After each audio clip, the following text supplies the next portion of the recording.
Deus não se ofende com a nossa sujeira, Deus não se ofende com o nosso erro, Deus não se ofende com a nossa falha, Deus não se ofende, porque quando eu me abro para Ele, Ele cura, Ele lava, Ele limpa, Ele transforma. E eu quero dizer, há uma virada para chegar na sua vida. Eu queria tratar com vocês um tema que eu acho que todo mundo deseja, e acho que muitos estão buscando aqui. Eu orei por esse momento, que é uma grande virada na nossa vida. Uma virada mesmo, sabe? Um aspecto de olharem para nós e falarem assim: você conseguiu. Você conseguiu. Você conseguiu. Nem todos vencem. Nem todos alcançam. Eu conheço pessoas que lutam a vida inteira para superar algo e não conseguem. Eu conheço pessoas que há anos estão tentando sair das drogas e não conseguem. Eu conheço mulheres que há anos estão tentando ser felizes no amor e não conseguem. Virar a chave, virar a página, uma grande virada não é fácil. Existe como se fosse correntes que nos prendem a uma versão nossa que não é legal, que não é bacana, mas nos amarra. E a gente vai envelhecendo, apanhando, sofrendo, vivendo as consequências dos nossos próprios erros, mas a gente não consegue virar.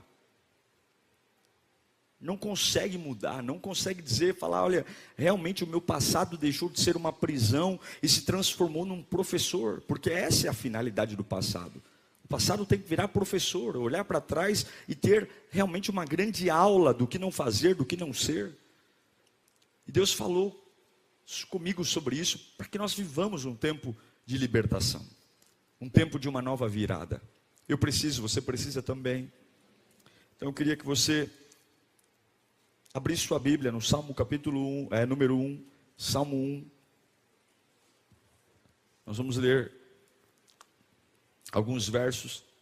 Na verdade são apenas 6 versículos, então vamos ler todo o número do primeiro Salmo. Você que está online, seja muito bem-vindo.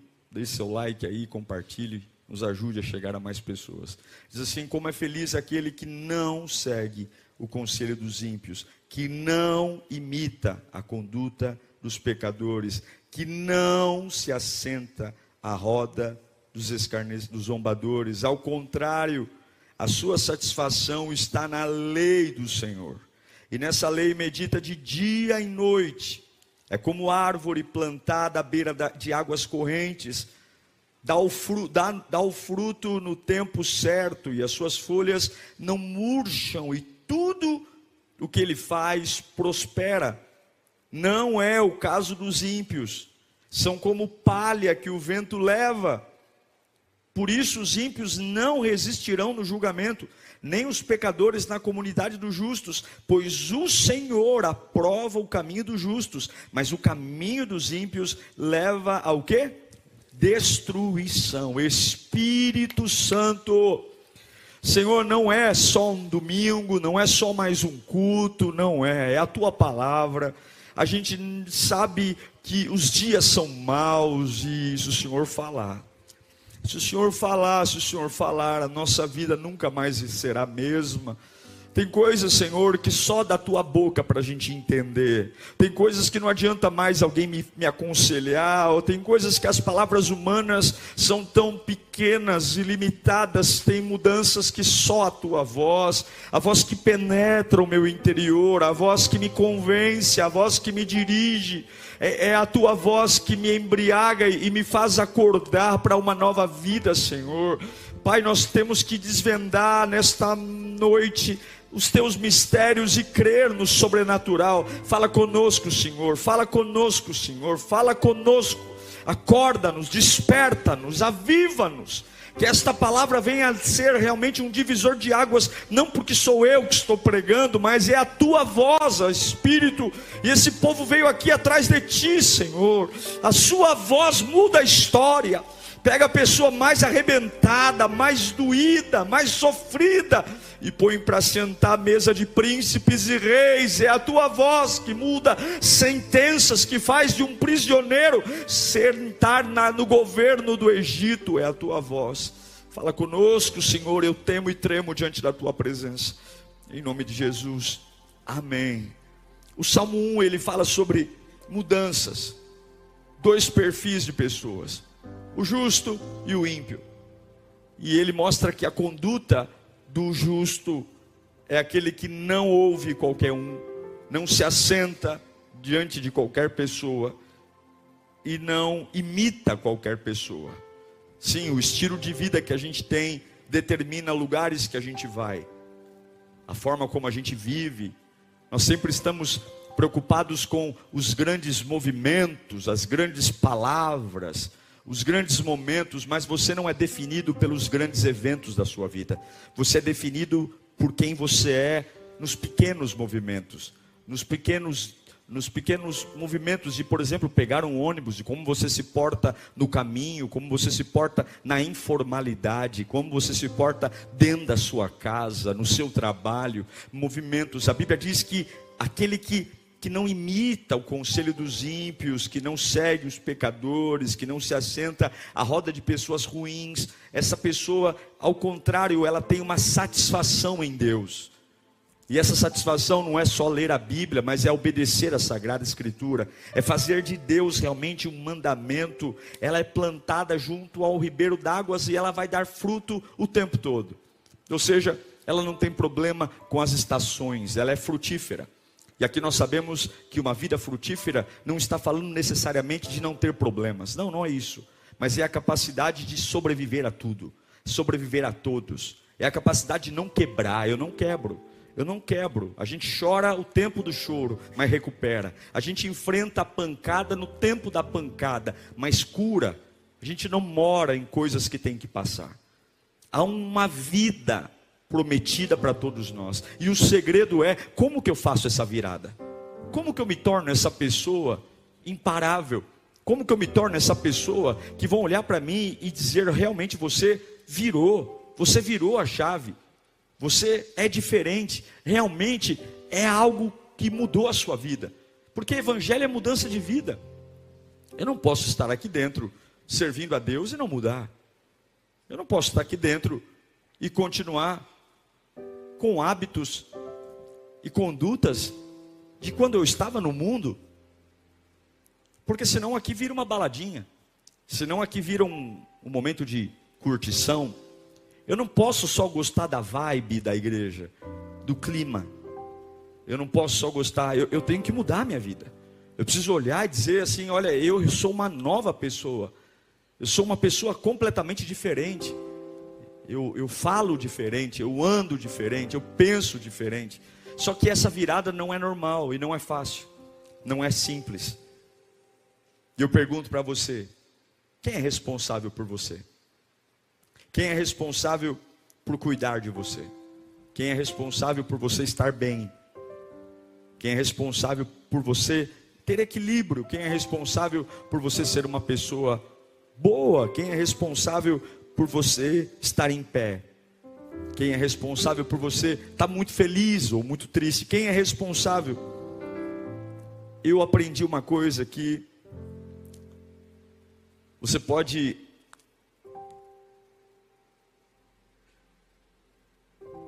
viver do seu jeito, mas você não pode vencer uma guerra do seu jeito. Você pode viver do seu jeito, mas você não pode vencer as suas batalhas do seu jeito.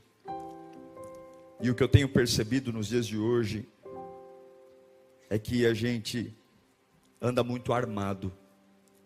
Nós andamos com muita razão, com muita ideia, com muita vontade, mas pouca humildade para olhar para nós mesmos, para entender quem a gente é.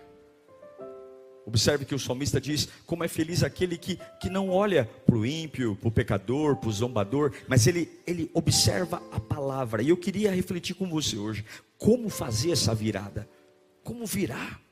Como acordar nessa segunda-feira com a minha cabeça diferente, morando na mesma casa, vivendo com as mesmas pessoas, e de repente a minha cabeça é outra, eu penso diferente, e eu acredito que isso é possível. Eu acredito que é possível ter uma outra mente. Eu acredito que é possível ver por outra perspectiva. Eu acredito. Você acredita também, não? Que Deus pode te dar uma cabeça completamente diferente. Meu comprometimento, a forma como eu falo, eu acredito. Por quê? Porque isso passa por uma responsabilidade. Fala comigo, responsabilidade. Sim, você tem que entender que a vida cristã fala de responsabilidade. Responsabilidade sobre tudo que acontece na minha vida. E esse é o grande problema. Nós temos dificuldade com responsabilidade. Porque nos assentamos no caminho dos ímpios, porque andamos na conduta dos pecadores, porque assentamos na roda dos zombadores, porque nós sempre procuramos alguém para nos ajudar e para dividir o nosso fardo. E eu tenho uma notícia para te dar aqui hoje. A grande virada da sua vida é o encontro entre você e você mesmo.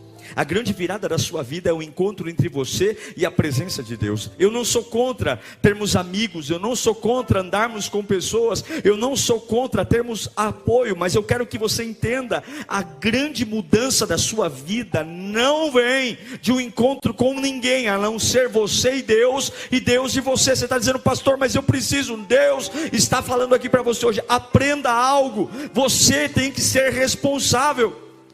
Você tem que olhar para você e dizer, Deus deu uma vida para mim, para eu cuidar dela. Você tem que entender que você tem que cuidar de você. Você tem que cuidar da sua cabeça. Você tem que cuidar da sua espiritualidade. Você tem que cuidar de você. Você não pode ser um relaxo ambulante. Você não pode se tratar como um lixo e confiar às pessoas o cuidado que é seu, a responsabilidade que é sua. Você não pode andar como um zumbi e culpar os outros. Você não pode desviar da igreja e culpar os outros.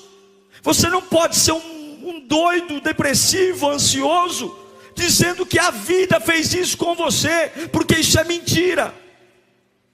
Seria verdade se não houvesse o Espírito Santo. Seria verdade se Jesus não tivesse deixado a palavra. Seria verdade se a oração fosse algo fraco. Seria verdade se a adoração não servisse para nada. Mas eu não posso chorar por uma doença quando existe cura. Você está entendendo? Eu não posso chorar por um fim quando Jesus me promete um começo. Eu não posso chorar por uma desgraça quando a palavra de Deus me promete um recomeço. Eu preciso entender que eu não posso reclamar de algo sendo que existe solução. Mas você não olha para você, você não cuida de você, você não presta atenção em você, você não olha para você, você não aprende com você. E Deus me trouxe aqui para dizer que é a hora de você assumir a sua responsabilidade. Há um trono para todos nós, há um governo para todos nós, há lugares de honra, há lugares de sucesso, há lugares de governo. Eu creio em lugares de governo, mas muitas vezes nós não estamos preparados. Queremos, mas não merecemos. Queremos governar, queremos reinar, queremos, mas não podemos, porque somos crianças imaturos. Eu me lembro de Saul, em Saul, 1 Samuel capítulo 13, versículo 8. Eu me lembro, ele esperou 7 dias, quantos dias? O prazo estabelecido por Samuel, mas este não chegou em Gilgal. E os soldados de Saul começaram a se dispersar, fica comigo. E ele ordenou, traga-me o holocausto e os sacrifícios de comunhão. E Saul então ofereceu o holocausto. Quando terminou de oferecê-lo, Samuel chegou e Saul foi saudá-lo. E perguntou Samuel, o que é que você fez? E Saul respondeu, quando eu vi os soldados que estavam se dispersando, e os que não tinham chegado no prazo estabelecido, e que os filisteus estavam reunidos em Miquimás, eu pensei, agora os filisteus me atacarão em Gilgal, e eu não busquei o Senhor, e por isso senti-me obrigado a fazer o holocausto. E disse Samuel, você agiu como um tolo, desobedecendo ao mandamento que o Senhor, o seu Deus, deu a você. Se tivesse obedecido, Ele teria estabelecido para sempre o seu reinado sobre Israel. mas agora o seu reinado não permanecerá. O Senhor procurou um homem segundo o seu coração e o designou líder do seu povo, pois você não obedeceu ao mandamento do Senhor.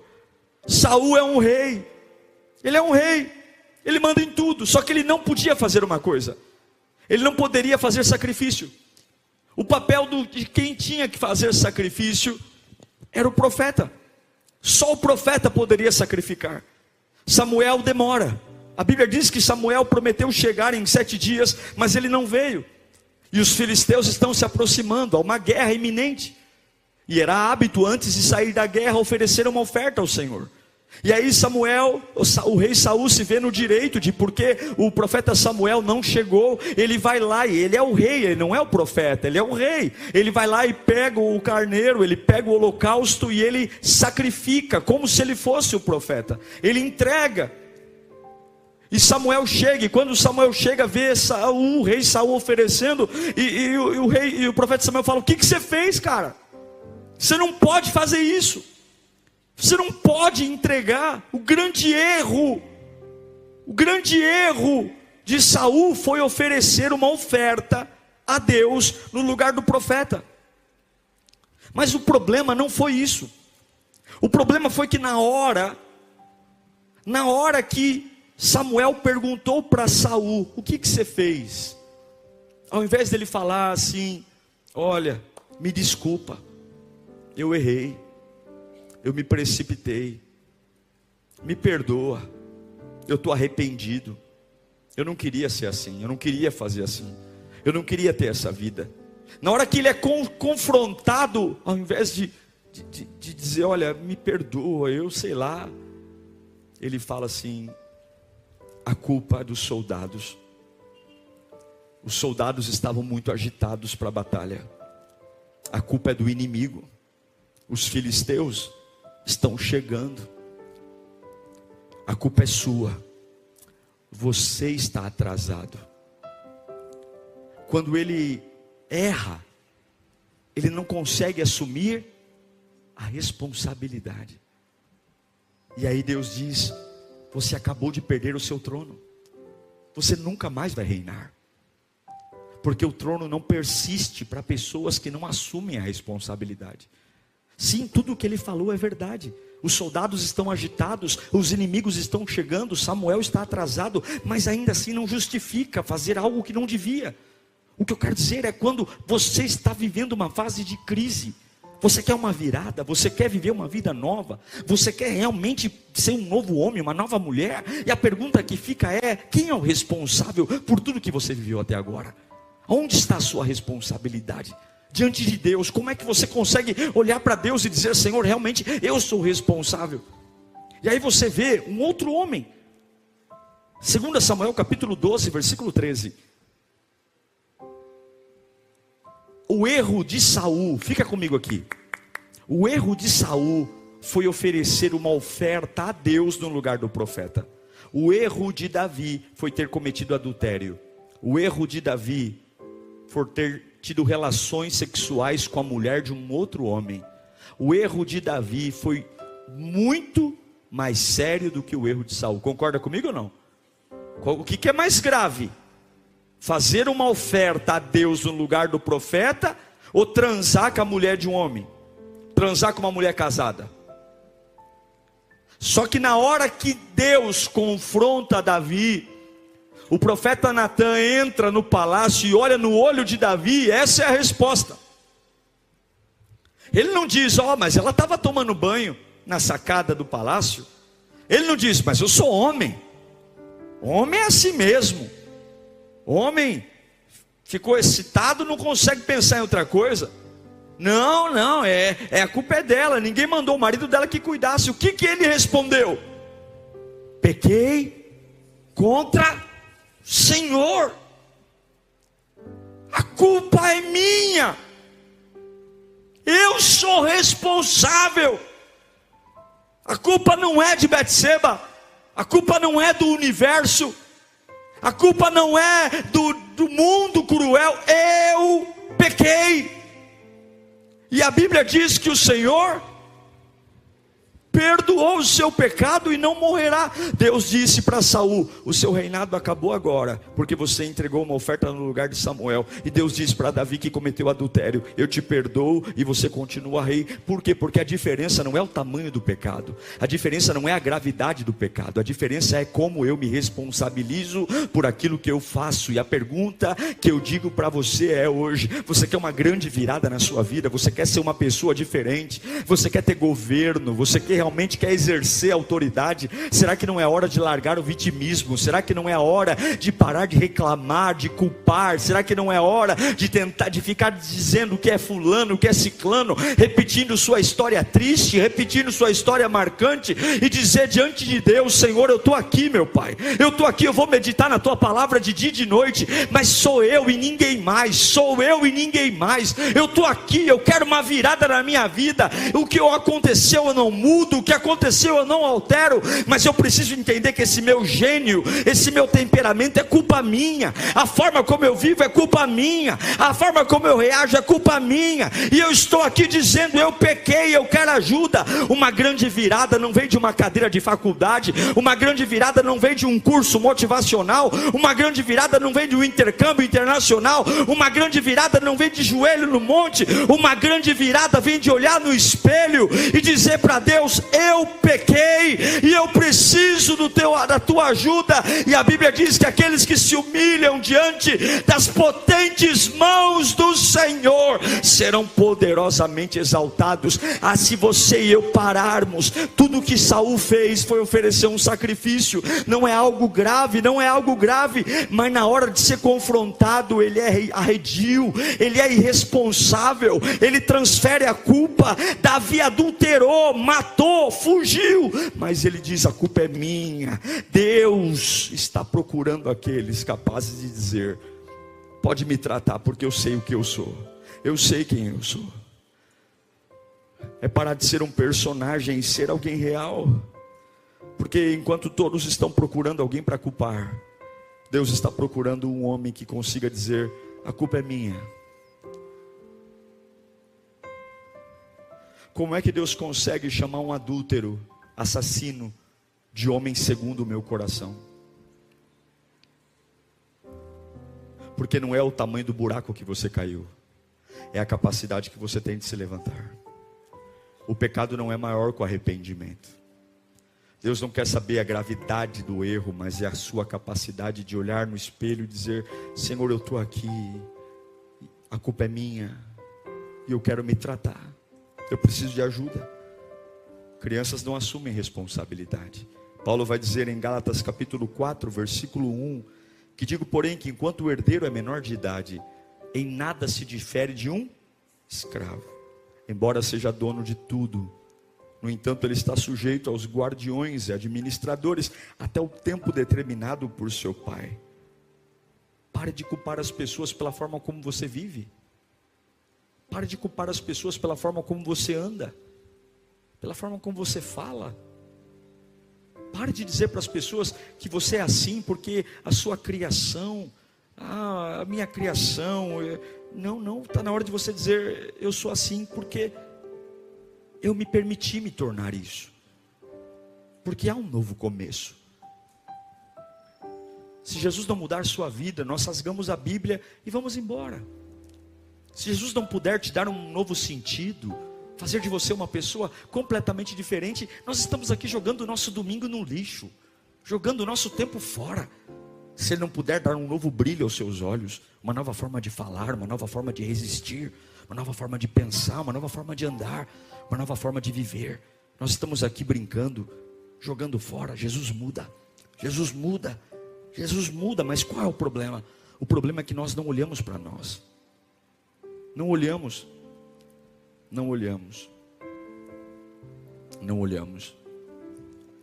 Jesus disse em Mateus 7, versículo 1, é como se fosse quase um cala-boca. Ele diz: não julguem, para que vocês não sejam julgados, pois da mesma forma que julgarem, vocês serão julgados, e a medida que usarem também será usada para medir vocês. Porque você repara no cisco que está no olho do seu irmão, e não se dá conta da viga que está no seu próprio olho. Como você pode dizer ao seu irmão: deixe-me tirar o cisco do seu olho, quando há uma viga, uma tora de madeira no seu? Hipócrita! Tire primeiro a viga do seu olho, e então você verá claramente para tirar o cisco do seu irmão. Meu Deus, que palavra forte! Jesus está falando: por que você não cuida da sua vida, ao invés de cuidar da vida do outro? Por que você não se preocupa com você? Por que você fica sentando na roda de escarnecedor, andando no caminho dos ímpios, ouvindo a conduta dos pecadores, quando deveria sentar e dizer: Senhor, eu sou isso mesmo, eu falo errado, eu penso errado, eu sou uma pessoa complicada, eu desisto mesmo de tudo, e começa a vomitar no altar de Deus, e diz: a responsabilidade é minha, eu mesmo não consigo, eu mesmo não tenho força, eu mesmo desanimo fácil, eu tenho insegurança, eu tenho medo, eu tenho dor.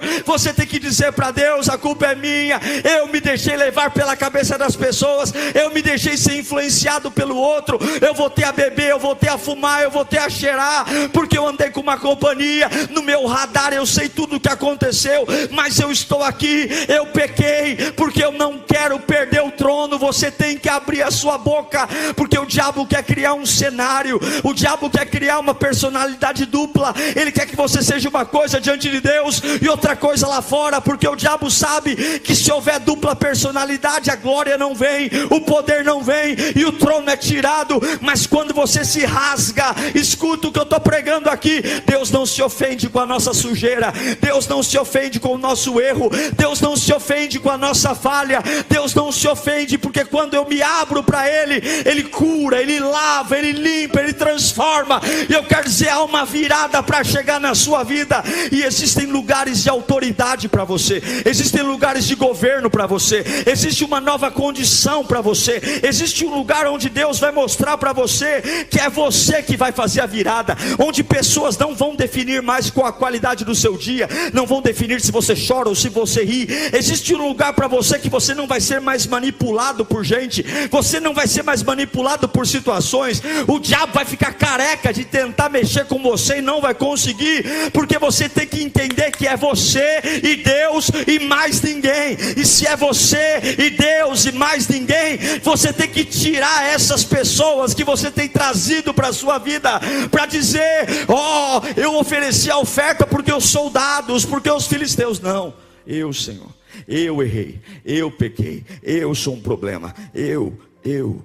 Quando você culpa alguém, você dá poder ao outro. Quando você assume a culpa é sua, você tem um poder, você tem desafios para lidar. E o seu passado? Como é que você vai lidar com ele? E o seu passado? Ele sempre vai estar aí, você nunca vai esquecer dele, não há como mudá-lo. Você realmente viveu tudo aquilo e já era, não tem o que fazer. Passado não se edita. Até quando você vai ter fantasmas do seu passado? Até quando? Até quando você vai ter essa história desgraçada para contar, que explica tudo, mas não resolve nada? Até quando você vai ficar repetindo como um papagaio? Ah, se eu não tivesse conhecido fulano, ah, se eu não tivesse ido para aquela viagem, ah, se eu não tivesse... Até quando? Até quando você vai ficar contando essa história que não explica nada?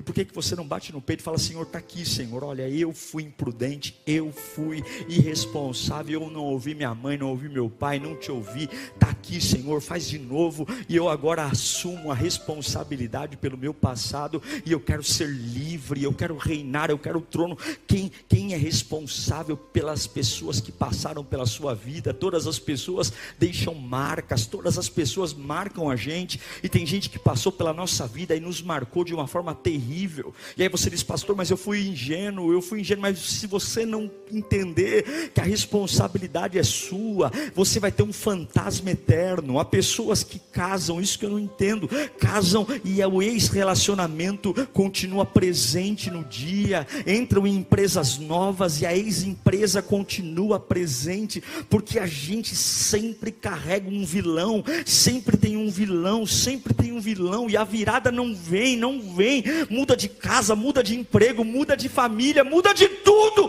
e não vira o jogo, é sempre a mesma cabeça, e Deus está dizendo: assuma a responsabilidade, pega teu orgulho e quebra ele, baixa esse nariz, Para de ser arrogante, briguento. Se humilha na minha presença. Faça como Davi. Peça ajuda ao Senhor. Para de se fazer de forte, porque o Senhor conhece você. E toda essa energia que você tem para se manter na pompa, se manter cheio de si, para provar algo para gente que nem gosta de você, essa energia deveria ser canalizada para ser cheio da glória de Deus. Essa energia deveria ser canalizada para você buscar a presença de Deus. Diga ao fraco, eu sou forte. Você deveria hoje dizer: Senhor, eu tive uma história de altos e baixos, mas eu estou dizendo que a responsabilidade é toda minha, é toda minha. Eu estou perdoando todas as pessoas que passaram pela minha vida. Eu estou perdoando todas as pessoas que me fizeram mal. Eu estou perdoando todas as pessoas que passaram por mim. Eu estou perdoando os lugares. Eu estou perdoando. E eu estou dizendo: a culpa é minha, a responsabilidade é minha. E aquele que se arrepende, aquele que concorda, aquele que traz para si, o Senhor preserva o trono. Existem 3 áreas que você precisa ser responsável. Eu queria encerrar falando isso. A primeira delas é a sua paixão por Deus. A sua paixão por Deus não é responsabilidade da performance do pastor. A sua responsabilidade pela sua paixão é sua. Você entra na presença de Deus, você sai da presença de Deus. Você entra na igreja, você sai da igreja. Você começa a orar, você para de orar. Está dentro de você, é um dom. É a sua responsabilidade. Se apaixonar por Deus todos os dias. Se apaixonar, tire as muletas da sua vida, tire as pessoas que te ajudam. Eu vou dizer a você, eu já vim à igreja com a minha filha no hospital, eu já vim à igreja sem vontade, eu já vim à igreja do jeito que tinha que vir. Eu não dependo de ninguém para estar na presença de Deus. A responsabilidade pela minha paixão por Deus é minha. Eu não me importo com cara feia, eu não me importo se falam bem de mim, se falam mal de mim. Eu não me importo, eu não deixo ninguém administrar a minha paixão por Deus. É minha responsabilidade, eu guardo ela às 7 chaves. A minha paixão por Deus ninguém toca. A minha paixão de Deus ninguém põe o dedo. A minha paixão por Deus a doença não toca, o desemprego não toca. A minha paixão por Deus é intocável, nada mexe nela. O meu aleluia, o meu glória a Deus está guardado às 7 chaves. As minhas mãos levantadas e dizer: Tu és o Senhor da minha vida, está guardado às 7 chaves. Ninguém vai me calar, ninguém vai mexer na minha adoração, ninguém toca no meu fervor, ninguém toca na minha devoção, ninguém mexe no fato dele ser o Senhor da minha vida, Rei dos reis, Senhor dos senhores. Eu já tive carro roubado, já tive enfermidades, já passei por situações absurdas, mas eu nunca deixei que tocassem na minha paixão por Deus. E eu quero dizer que a sua paixão por Deus é sua responsabilidade, porque você vai ser traído, você vai ser humilhado, você vai ser perseguido, você ainda vai ficar doente, você ainda vai ouvir coisa que não gosta, você ainda vai ter decepções, você ainda vai ser abandonado, e você não pode deixar que toquem na sua paixão por Deus. Você não pode dizer: eu estou desviando por causa do fulano, eu estou desanimado por causa do ciclano. Isso é coisa de criança. Eu não consigo orar porque ninguém me apoia. Toma vergonha na sua cara. O sangue de Jesus é o teu sustento. É o sangue de Jesus. Não há ser humano nesse mundo que vai tocar na minha paixão por Deus. Não há pastor, não há bispo, não há apóstolo, não há filho, não há mulher. Não vai. Levanta a sua mão. Eu quero que você declare que ninguém vai tocar na sua paixão por Deus. Fala isso: ninguém vai tocar na minha paixão por Deus. Fala mais alto: ninguém vai tocar na minha paixão por Deus. Ninguém. Se você estiver na UTI, e se você estiver na UTI, ninguém vai tocar na minha paixão por Deus. Ninguém. Ninguém vai tocar. Ninguém. É sua responsabilidade chegar aqui fervendo. É sua responsabilidade aqui chegar fervendo. É acordar fervendo. É sua responsabilidade. Ninguém vai tocar. E vão tentar tocar. Vão tentar mexer com você. Vão tentar tirar você do eixo. Vão tentar mexer na sua estrutura emocional. Vão tentar fazer e dizer que não vale a pena servir a Deus. Vão tentar. Não deixa tocar. Minha paixão por Deus não. Porque é aqui que eu me levanto. É aqui que eu me ergo. É aqui que a vida faz sentido. É aqui que os olhos abrem. É aqui que o poder vem. Lembra que eu contei a você quando me humilharam na empresa, colocaram a minha mesa do lado do marmiteiro? Eu tinha 19 para 20 anos, eu fui até o banheiro, eu me acabei de chorar. E tudo que eu lembrava era que eu servia a Deus. Eu lembrava: Senhor, eu sou um músico da tua casa, eu sou um servo da tua casa. Nesse lugar eu estou sendo tão humilhado, Senhor, mas eu amo estar na tua presença, eu amo adorar o teu nome. E Deus falou assim: sai daí, porque tudo que eu preciso é lembrar quem eu amo. Se você lembrar quem você ama, preserva a sua paixão por Deus. Preserva, não deixa ninguém tocar. A segunda coisa que você tem que guardar é as suas escolhas. Em Deuteronômio capítulo 30, versículo 19, fica comigo aqui. Eu invoco o céu e a terra como testemunha contra você, de que coloquei diante de você o quê? O quê? A vida e a morte, a bênção e a maldição. Agora escolham a vida. Eu quero que você escolha a vida, mas tem a bênção e a maldição, a vida e a morte. Sempre você vai ter duas escolhas, dois caminhos. Sempre. Você vai sair desse culto, tem a vida e a morte. Você vai trabalhar amanhã, tem a vida e a morte. Você tem que ser responsável pela sua escolha. Você tem que ser responsável. Não importa o que fazem com você, escolha bem, escolha ter fé, escolha ser honesto, escolha amar Jesus, escolha seguir em frente, escolha perdoar, não deixe que escolhem por você, escolham por você, escolha liberar palavras de unção, escolha ter uma boca santa, escolha ser alguém curado, escolha. Vão te chamar de trouxa, de idiota, de babaca, vão te chamar de tolo, vão te chamar de sonso, vão dizer que a sua... Mas deixa o tempo dizer, porque a árvore é reconhecida pelo fruto, não é a raiz, não é o tronco, é o fruto. Fica quietinho, que logo o fruto vai brotar, e quando o fruto brotar, todo mundo vai ver que você nunca foi um trouxa, que você nunca foi um idiota, que você nunca foi um tapado, mas que você era inteligente, que você soube olhar para aquilo que tinha que olhar. A vida, eu quero dizer para você que há vida onde você está, há como fazer diferente. Estão tentando te manipular, estão brincando com você, estão deixando você contra a parede para que você escolha sempre o ruim. Eu, em nome de Jesus, hoje bloqueia tudo que dá legalidade ao inferno, corta os gatos net, corta tudo que é clandestino da sua vida, tudo, pega tudo, joga fora, tudo que é pirata, tudo que é clandestino, tudo que é ilegal, tudo desbloqueador de canal, joga tudo fora. É sério, joga tudo fora,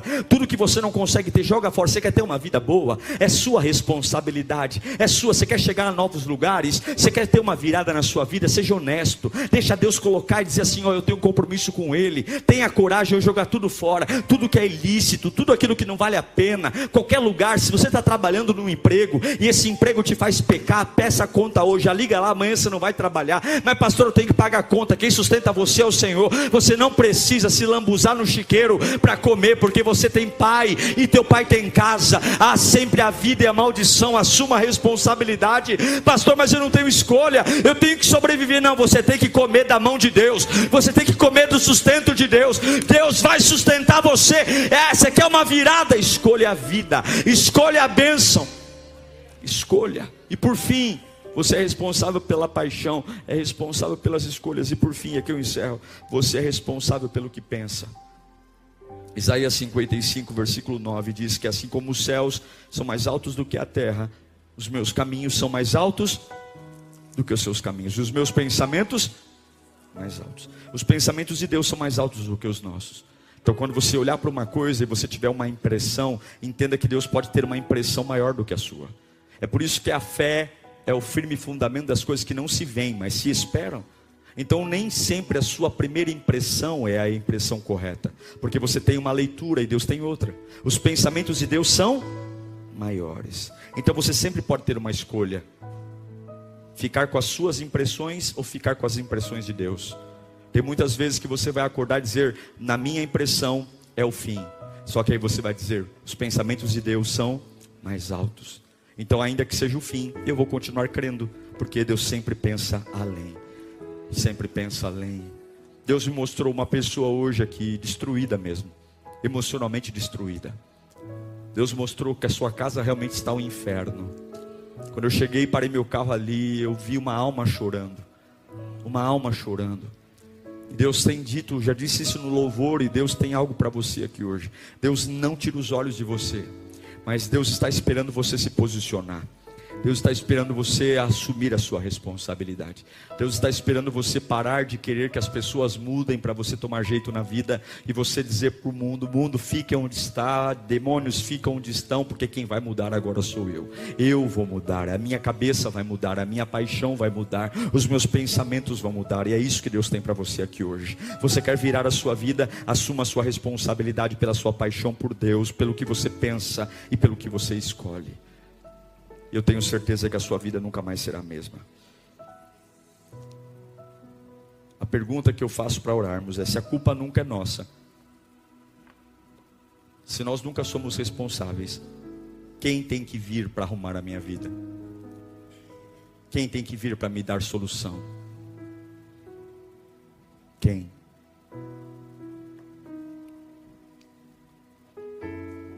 Eu fui atormentado uma vez, já contei isso aqui, por um sentimento muito ruim, porque eu me achava vítima de uma situação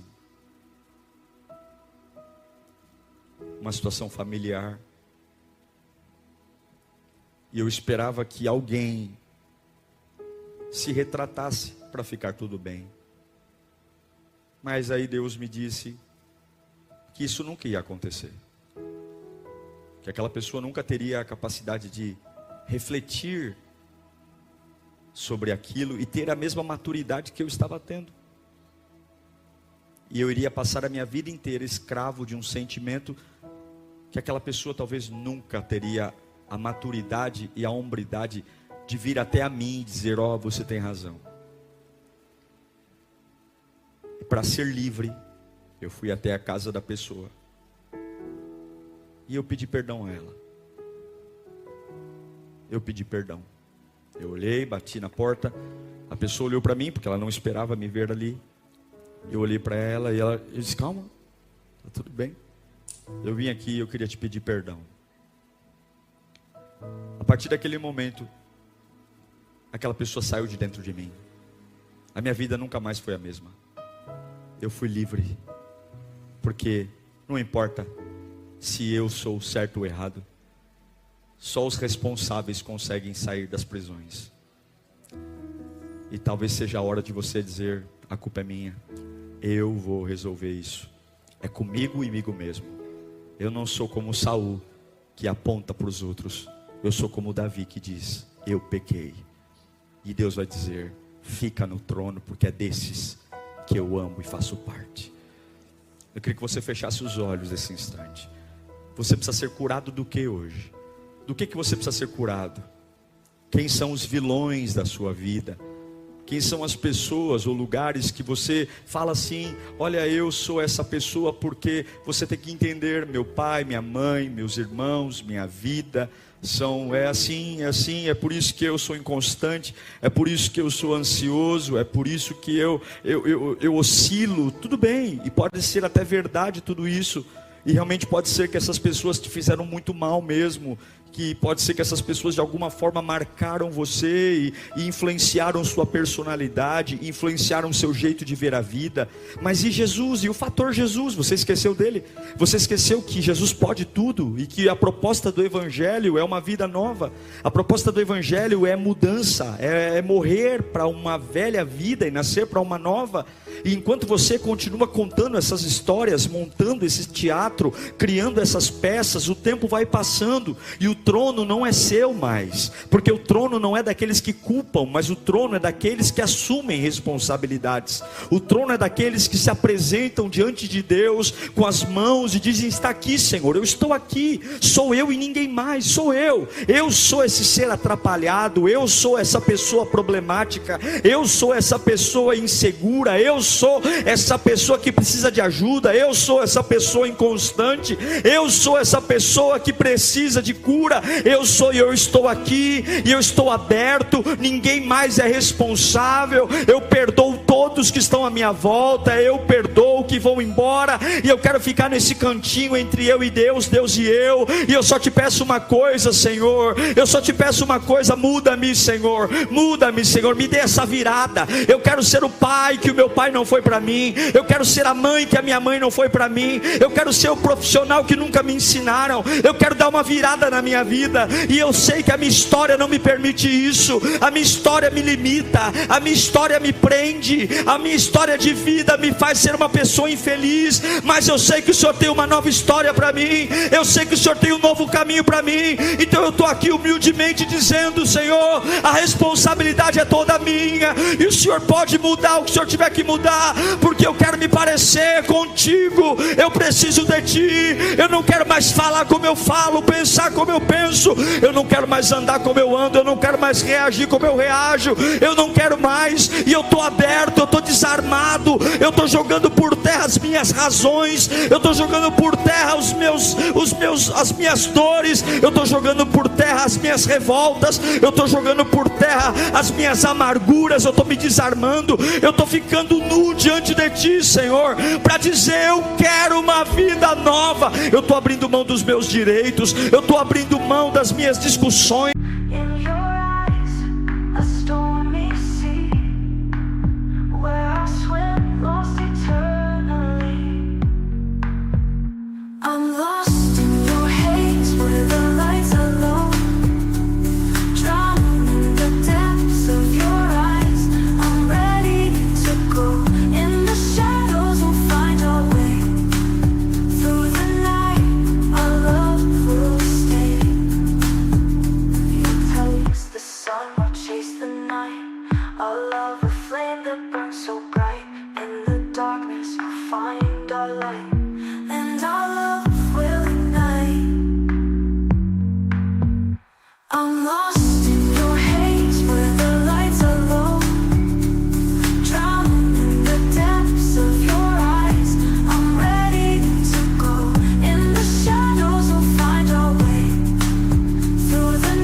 Eu estou abrindo mão das minhas conversas intermináveis, eu estou abrindo mão de coisas que aparentemente todos me dão razão, porque nada disso muda a minha vida. Há quantos anos amargurado, há quantos anos vivendo esse mesmo anseio de nada, há quantos anos esse ranço na alma, há quantos anos você está preso nessa história desgraçada, porque é o fulano, é o João, é a Maria, é o pai, é a mãe, é a empresa, é o chefe, é o capeta, é a vida. Deus está dizendo: quando é que você vai se levantar e dizer: a culpa é minha?